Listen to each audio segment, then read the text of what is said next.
In this video, we're going to go through this folder.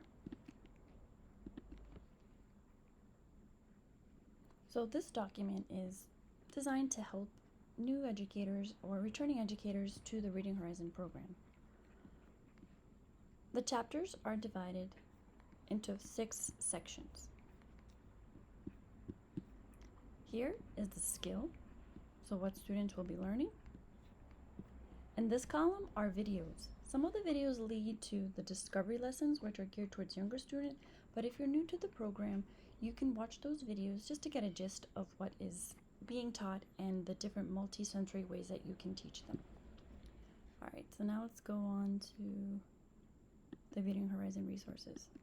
So most of these resources are available either hard copy or in the platform. The platform could be a little confusing, so I've downloaded a lot of the materials. So the first thing you want to look at is the introduction. So the introduction includes a slideshow. The slideshow sort of explains what Reading Horizons is, how it helps our students as we make the shift to the science of reading. Okay, so you can take a peek at your own time. It also includes how to implement the program for older students. Okay, so we have to keep in mind that our older students have experienced a lot of trauma in learning to read, and this just kind of gives us some ideas for how to make it age appropriate. There's also lots of resources. I'm going to direct your attention to this sort of summary of the skills. So it kind of tells you what kids will be learning in each of those chapters. So please take a peek at those. Now we have family letters. They're available in English and Spanish. Here we have the most common word pages. As you can see, if kids need extra practice, these are also known as irregular words, red words, heart words. You can make sets for your students. Oh, man, shoot. All right, then we have the quizzes and tests. So some students will be using the online platform, others will be getting a lot of direct instruction, and there are 2 sets. One is for the teacher, so this is kind of telling you what you're going to dictate to the student. And then the other version is the student copy. So you would make maybe a set of 5 or 6, depending how many kids are in your group, and this will be their answer form. Then we're going to skip Reading Horizons Discovery because that's for kids in 3rd grade and under. Then we have the Reading Horizons Elevate slides. So if you happen to be working remotely or for whatever reason you need something visual to guide your students, there's a zip folder. I'm not really sure how to use the zip folder, so I linked everything to this document. So if you're working on an expedited chapter 1, which I think we should all be doing, you would click here. And it kind of guides you as to what to say, what to do during each of these lessons.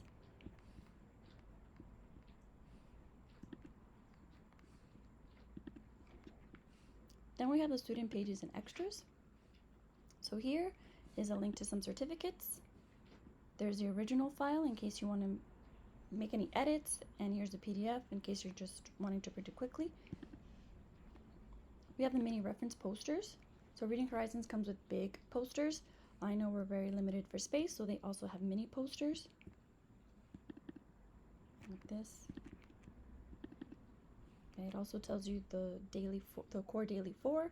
So this is kind of like our lesson plan and how we're going to incorporate all of the modalities. We have to practice, review, instruction, dictation, and transfer.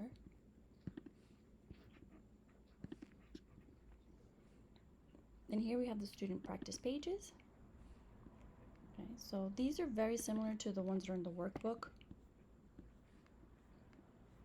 Okay, you can make packets for kids to do during their win block or even homework, extra credit. Includes the decodable passage, includes some comprehension questions, and some marking work.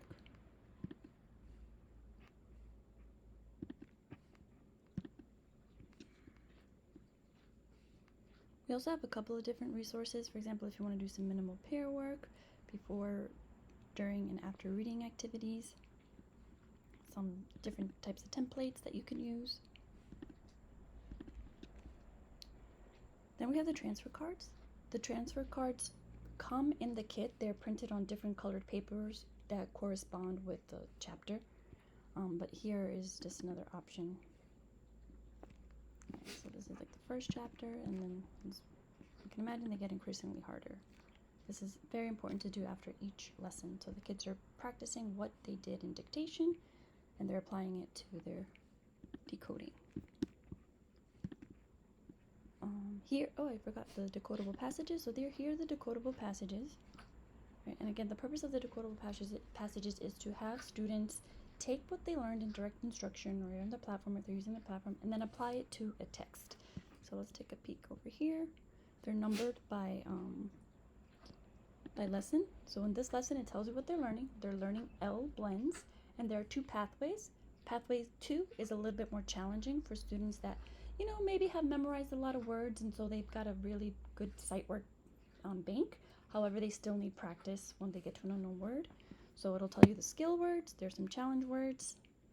So you can see everything looks very mature. Okay, there's no hearts or butterflies.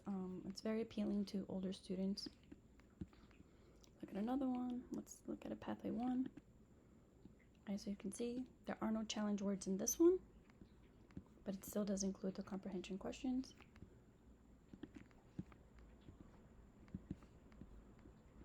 And let's look one further down.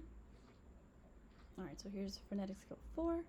So phonetic skill 4 is kind of telling kids that if you have 2 vowels, no, it's not the magic E, that's the magic E one, or the silent E. Again, there's a passage and the questions. All right, let me make sure I got everything. Yep, so this is pretty much what we are going to be using this year during our WIN block, or structured literacy groups, strategic small groups, in order to meet the needs of our students in grades 4 and up. If you have any questions, please reach out.